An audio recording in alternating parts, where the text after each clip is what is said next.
India கூட்டணியின் குடியரசு துணைத் தலைவர் தேர்தல் வேட்பாளர் சற்று நேரத்தில் அறிவிக்கப்பட உள்ளார். அண்மை செய்தியினை பார்த்து வருகிறோம். இந்தியா கூட்டணியின் குடியரசு துணைத் தலைவர் தேர்தல் வேட்பாளர் சற்று நேரத்தில் அறிவிக்கப்பட உள்ளார்.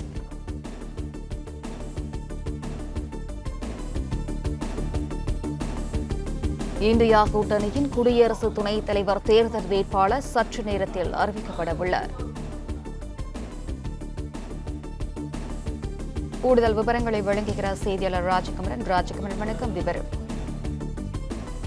குடியரசு துணைத் தலைவர் தேர்தலில் போட்டியிட உள்ள எதிர்க்கட்சியின் வேட்பாளர் யார் என்பது இன்னும் சற்று நேரத்தில் தேர்வு செய்யப்பட்டு அறிவிப்பாக வெளியிடப்படும் என்று எதிர்பார்க்கப்படுகின்றது. இந்தியா கூட்டணியினுடைய குடியரசு துணைத் தலைவர் தேர்தலுக்கான வேட்பாளரை அறிவிப்பதற்கான இறுதிக்கட்ட பணிகளிலே இந்தியா கூட்டணியை சார்ந்த காங்கிரஸ் உள்ளிட்ட கட்சிகள் இணைந்து மேற்கொண்டு வருகின்றனர். காங்கிரசினுடைய தேசிய தலைவர் மல்லிகார்ஜுன கார்கே தலைமையிலே ஆலோசனை கூட்டம் நடைபெறுகின்றது. இந்த ஆலோசனை கூட்டத்திற்கு பிறகு குடியரசு துணைத் தலைவர் தேர்தலுக்கான அவர்களுடைய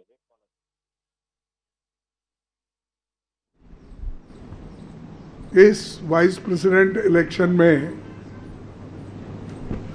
खड़ा करने का निर्णय लिया है और वो निर्णय यूनानिमसली हमने किया है।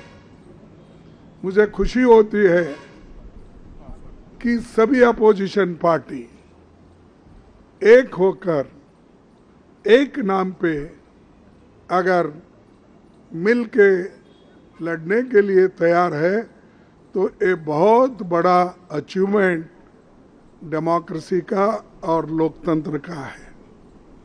क्योंकि जब कभी भी लोकतंत्र और संविधान खतरे में होता है तो अपोजिशन के लोग एक होकर अन्याय के खिलाफ लड़ते हैं। तो इसीलिए हमने ये तय कर दिया है कि इस इलेक्शन में एक अच्छे उम्मीदवार को, एक अच्छे कानूनदा आदमी को और एक अच्छे स्वभाव के जो उम्मीदवार है उसको हम खड़ा करने जा रहे हैं। वो इसलिए मैं आपके सामने 4 लाइन पढ़ूंगा। इस व्यक्ति का भी व्यक्तित्व भी मालूम होगा और ये उनकी कार्य का आपको परिचय भी होगा। Sri B. Sudarshan Reddy Garu is one of the India's most distinguished and progressive jurists. He has had a long and eminent legal career, including as judge of the Andhra Pradesh High Court, Chief Justice of Guwahati High Court and Judge of the Supreme Court. He has been a consistent and courageous champion of social, economic and political justice. He is a poor man, and many judgments, if you read, you will know that how he favored the poor people and also protected the constitution and fundamental rights. This vice presidential contest is an ideological battle. It is not just a battle, it is an ideological battle, and all the opposition party agreed on this. That's why we are contesting unitedly. The opposition parties have nominated Sri B. Sudarshan Reddy Garu as their joint candidate since he reflects fully and values that saved our country's freedom movement so profoundly, and the values on which our country's constitution and democracy have been ensured.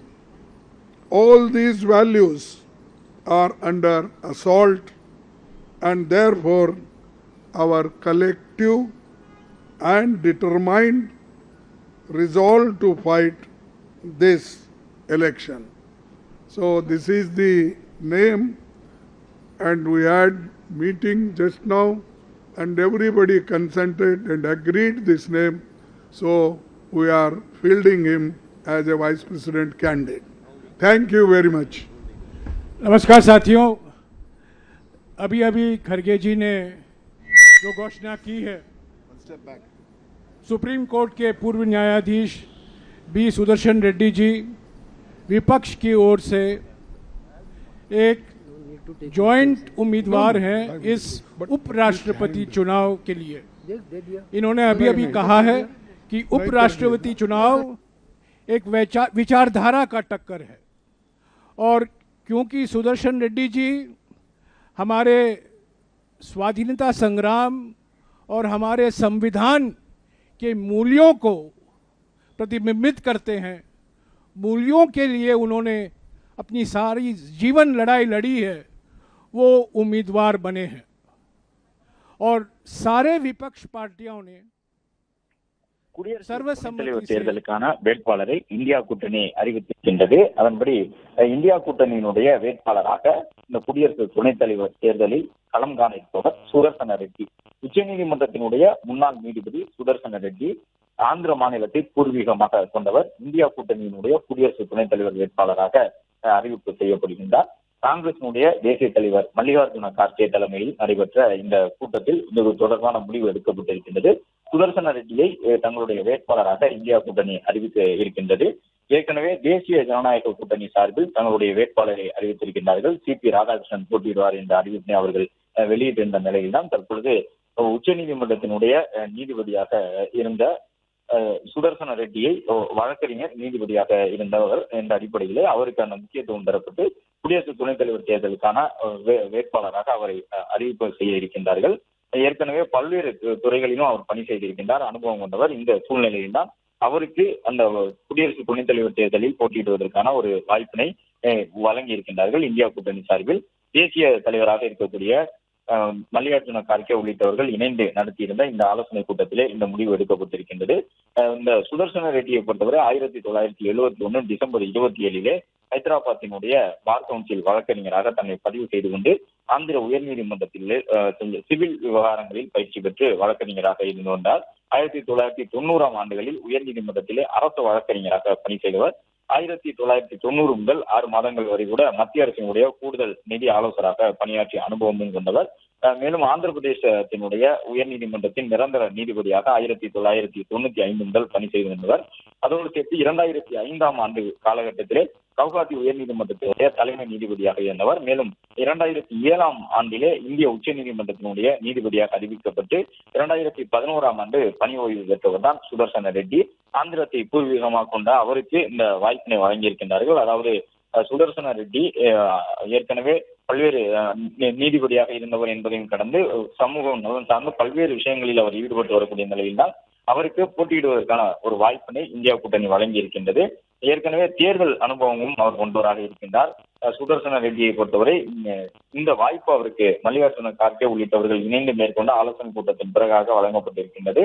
ஏற்கனவே இன்று காலை முதலே India கூட்டணியினுடைய குடியரசு துணைத் தலைவர் தேர்தலுக்கான வேட்பாளர் யார் என்பது தொடர்பான கேள்வி எழுந்து வந்த நிலையில் தான் இன்னும் சற்று நேரத்தில் அதிகாரப்பூர்வமாக அந்த அறிவிப்பினை வெளியிடுவார்கள் என்று கூறப்பட்டிருந்த சூழ்நிலையில் ஆந்திரத்தை பூர்வீகமாக கொண்ட உச்சநீதிமன்றத்தினுடைய முன்னாள் நீதிபதி சுதர்சன ரெட்டியை அந்த இந்தியா கூட்டணியினுடைய வேட்பாளராக அறிவிப்பு செய்வதற்கான பணிகள் நடைபெற்று வருகின்றன. அதிகாரப்பூர்வ அறிவிப்பு வெளியாகின்றது. இந்தியா கூட்டணியினுடைய வேட்பாளராக அவர் போட்டியிட இருக்கின்றார்.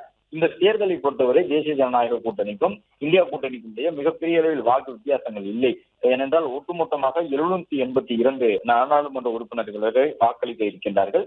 அவர்களில் மக்களவை உறுப்பினர்கள் 542 பேர் இருக்கின்றார்கள். அந்த 542 பேரிலே லோக்சபாவிலே 293 எம்பிக்கள் தேசிய ஜனநாயக கூட்டணி ஆதரவு நிலைப்பாட்டிலும் 249 எம்பிக்கள் இந்தியா கூட்டணி ஆதரவு நிலைப்பாட்டிலும் இருக்கின்றார்கள்.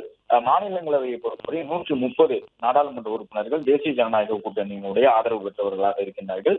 110 எம்பிக்கள் இந்தியா கூட்டணி ஆதரிக்கக்கூடியவர்களாக இருக்கின்றார்கள். எனவே கிட்டத்தட்ட ஒரு 350 நாடாளுமன்ற உறுப்பினர்கள் வரை இந்தியா கூட்டணியை ஆதரிக்கக்கூடிய சூழ்நிலையில் தேசிய ஜனநாயக கூட்டணி சார்பில் அறிவிக்கப்பட்டிருக்கக்கூடிய CP ராதாகிருஷ்ணன் எளிதில் வெற்றி பெறக்கூடும் என்று எதிர்பார்க்கப்படுகின்றது. என்றாலும் இந்தியா கூட்டணி கணிசமான ஒரு போட்டியை ஏற்படுத்தக்கூடிய நிலையில் அவர்கள் தரப்பினுடைய வேட்பாளர் குறித்த எதிர்பார்ப்பும் இருந்தது. இந்த நிலையில் தான் டெல்லி உயர்நீதிமன்றம், ஆந்திர உயர்நீதிமன்றம் உள்ளிட்டவற்றில் பணி செய்தவர், உச்சநீதிமன்றத்தினுடைய முன்னாள் நீதிபதியாக இருந்தவர் சுதர்சன ரெட்டி இந்தியா கூட்டணியினுடைய வேட்பாளராக அறிவிக்கப்பட்டிருக்கின்றார்.